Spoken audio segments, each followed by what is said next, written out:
आज अचार बनाएंगे और अचार में डालेंगे कुछ इस तरीके से चीजें जिससे कि इसका जो स्वाद है और फ्लेवर है काफी बढ़ जाए और हाँ पूरी साल चलेगा, खराब भी नहीं होगा। कुछ प्रो टिप भी आपके साथ शेयर करेंगे, तभी तो बनाना चाहेंगे ना आप ये अचार। अगर 2-4 महीने में खराब हो जाए तो फिर बेकार। तो इसीलिए इस अचार को पूरा देखना और साथ में मसाला भी तैयार करेंगे जिससे कि जो अचार है उसका काफी फ्लेवर बढ़े। और वो दादी नानी वाली प्रो टिप भी देते रहेंगे जो कि पहले मैंने दादी नानी से ली थी, भूल गया तो अब बीवी देती है। तो बस वही प्रो टिप आपके साथ शेयर करेंगे, बिंदास बिंदास होंगी, जिसकी वजह से आपका अचार मतलब कि जो मैं अचार बना रहा हूँ ये बिल्कुल परफेक्ट और बिंदास बनेगा और टेस्ट भी गजब का आएगा, स्पाइसी भी होगा। चलो बनाते हैं। जब भी ट्राई करना तो अपना फीडबैक देना और रेसिपी पसंद आए तो इसे लाइक शेयर सब्सक्राइब जरूर करना। तो इसके लिए सबसे पहले यहाँ पर गोभी लेंगे और इसके पीछे का हिस्सा हटा देंगे। तो चाकू से बढ़िया तरीके से हटा लो। अरे ये हटाने में दिक्कत हो रहा तो पूरा ही काट दो इस तरीके से। अभी भी नहीं हट रहा है भाई, बड़ा दिक्कत होती है, झंझट लगता है। नहीं हट रहा है तो छोड़ो, इसके बस हम इस तरीके से फूल निकाल लेंगे और बाकी का बीच से काट देंगे। अब कौन इतना झंझट पाले। अब इसको उठा के हम 2-3 बार बढ़िया तरीके से धुल लेंगे। वैसे मैंने एक ही बार धुला था, मैं बता दे रहा हूँ, लेकिन आपसे कह रहा हूँ तो अब 2-3 बार धुल लेना।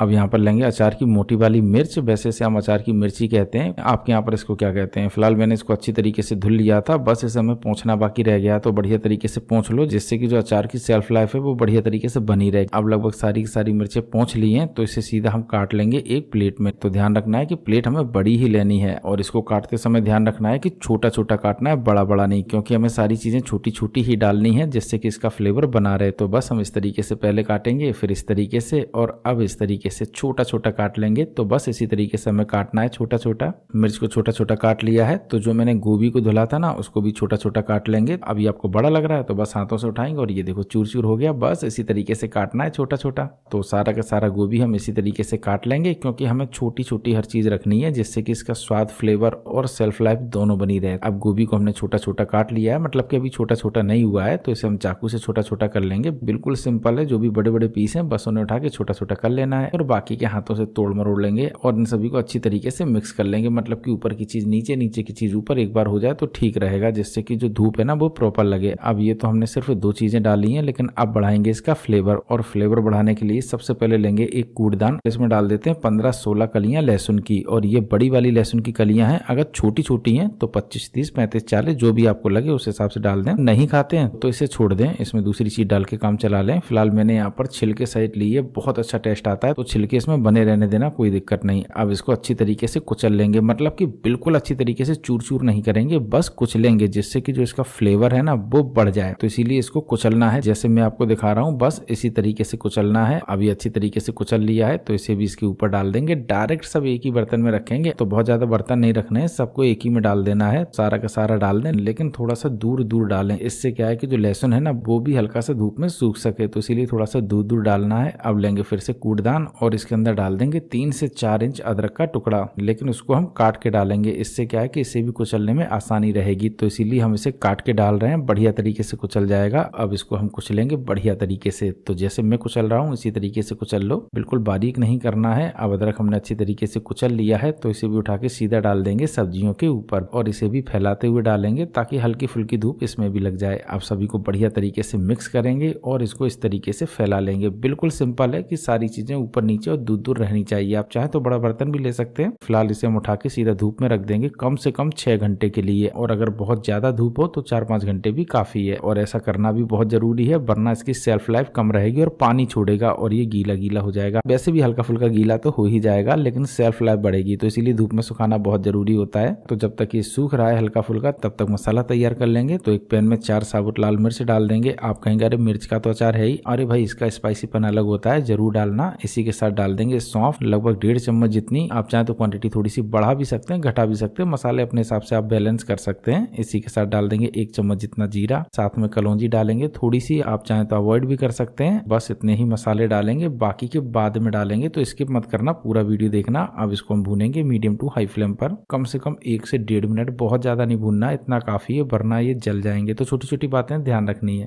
लगभग 1.5 मिनट हो चुका है और मसाला बढ़िया तरीके से चटर-पटर होने लगा है, तो अब इसे निकाल लेंगे और सीधा डाल देंगे मिक्सी के जार के अंदर। अब इसके अंदर डाल देंगे थोड़ी सी हींग और अब इसको उठा के सीधा पीस लेंगे मोटा मोटा। देखो ध्यान रखना है, अगर बारीक हो गया तो फिर अचार का स्वाद नहीं आएगा, सब्जी बन जाएगी। तो इसीलिए अगर अचार का स्वाद चाहिए तो हल्का सा मोटा मोटा पीसना है, जैसे मैंने पीसा है, तो बिल्कुल ऐसे ही पीसना है। अब इसको रख देंगे एक साइड और मिलते हैं 5 घंटे बाद। लगभग 5 घंटा हो चुका है और जो सब्जियां हैं उसका हल्का फुल्का पानी सूख चुका है, मतलब कि अब नमी नहीं आएगी, तो अचार जो है पूरा 1 साल चलेगा। अब इसको बड़े से बर्तन में निकालने की वजह यह है कि इसमें सारे मसाले मिक्स करेंगे। अब इसके अंदर डाल देंगे जो मैंने मसाला पीसा था उसको, एकदम से बढ़िया दरदरा पिसा हुआ है तो बढ़िया स्वाद आएगा इसमें। अब इसके अंदर डाल देंगे नमक। तो नमक लगभग मैंने 1 चम्मच भर के लिया है, मतलब कि पहले थोड़ा डाला बाद में फिर थोड़ा डाला, तो पूरा 1 चम्मच जितना होगा। अब इसके अंदर डाल देंगे हल्की सी हल्दी, जो कि इसको हल्का सा कलर देगा पीलेपन का, तो इसीलिए डाल रहे हैं। अब लेंगे फिर से मिक्सी का जार और इसमें डाल देंगे लाहा, मतलब कि सरसों। वैसे हमारे यहाँ पर लाहा कहा जाता है, आपके यहाँ पर पता नहीं क्या कहा जाता होगा, लेकिन इसको सभी जगह पर सरसों के दाने कहा जाता है। इजीली मार्केट में मिल जाता है। बस यहाँ पर 1 कप जितना लेंगे। अब इसको डाल के थोड़ा सा मोटा मोटा, मतलब कि 4-5 पीस हो जाए बहुत है,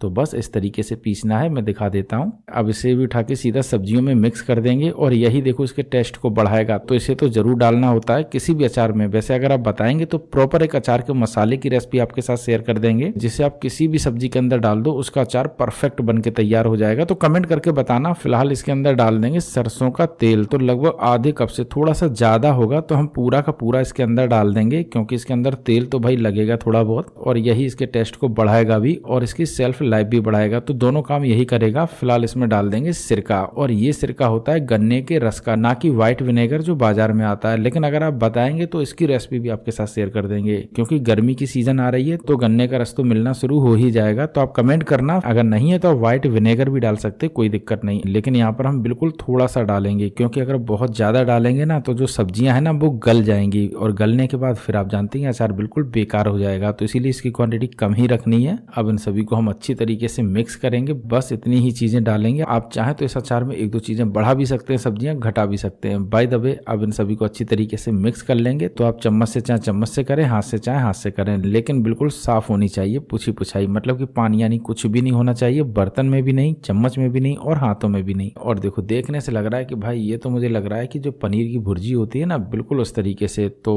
आपको लग रहा है, मुझे भी लग रहा था। और मेरे घर में 1-2 लोगों ने तो हाथ मार के इसे खा भी लिया, बाद में देखा अरे अभी तो ये रखा ही नहीं गया। तो यही मेरे घर में होता है कि मेरी बच्ची जो है ना उसको लगता है ये कोई नई चीज है, चलो ट्राई करते हैं, और फिर खाती है और फिर थूक देती है। उसका यही रोज का रोना है, कोई भी चीज नई बनाएंगे पापा यम्मी यम्मी, और खाएगी कुछ भी नहीं। वैसे जिसके भी घर में छोटे छोटे बच्चे होंगे उनके यहाँ यही होता होगा, बस वो यम्मी यम्मी करेंगे, खाएंगे कुछ नहीं। ये खराब नहीं होगा क्योंकि मैंने इसमें धूप प्रॉपर दिखा दी है, बिल्कुल साफ बर्तन में बनाया है और सिरका वगैरह कम क्वांटिटी में डाला है, जिससे कि ये टाइट ही बना रहेगा, मतलब कि ढीला नहीं होगा लुंजू पुंजू। तो वही हमें नहीं रखना है, हमें एकदम टाइट टाइट रखना है। अब इसके अंदर हमने सारा का सारा अचार निकाल लिया है, तो इसको एयरटाइट डब्बे में रख के ऐसे ही छोड़ देंगे, और हर 2 से 3 दिन इसको कम से कम 15 दिन चलाएंगे। बस यही करना है, कुछ नहीं। अचार पूरा 1 साल चलेगा, खराब नहीं होगा। वैसे आप बताओ कि आप इसमें कौन सी ऐसी सब्जियां हैं जैसे कि मटर वगैरह है ऐड करना चाहेंगे, कमेंट करके जरूर बताना। और देखो अभी भी बिल्कुल परफेक्ट दिख रहा है, ना तो इसके अंदर बहुत ज्यादा तेल है और ना ही बहुत ज्यादा चीजें, बिल्कुल सिंपल सा अचार है और इसका टेस्ट तो गजब का है। अब बस इसे आप चाहें तो छोले पूड़ी के साथ सर्व करें, छोले चावल के साथ सर्व करें, पराठे के साथ खाएं, या फिर किसी भी थाली में इसे आप रख कर खाएं। भाई बहुत अलग टेस्ट आता है और स्वाद भी बढ़ाता है, और घर में सबको पसंद भी आएगा। वैसे भी मैं कुछ दिनों बाद हेल्दी रेसिपी ला रहा हूँ जो टेस्टी तो होंगी, लेकिन ऑयल वगैरह बिल्कुल भी नहीं होगा, और ना ही उसके अंदर मैदा होगा, और ना ही कोई ऐसी चीज होगी जो कि आपको नुकसान करे। तो कमेंट करके बताना कि जल्दी हेल्दी रेसिपी लाएं या फिर धीरे धीरे करके।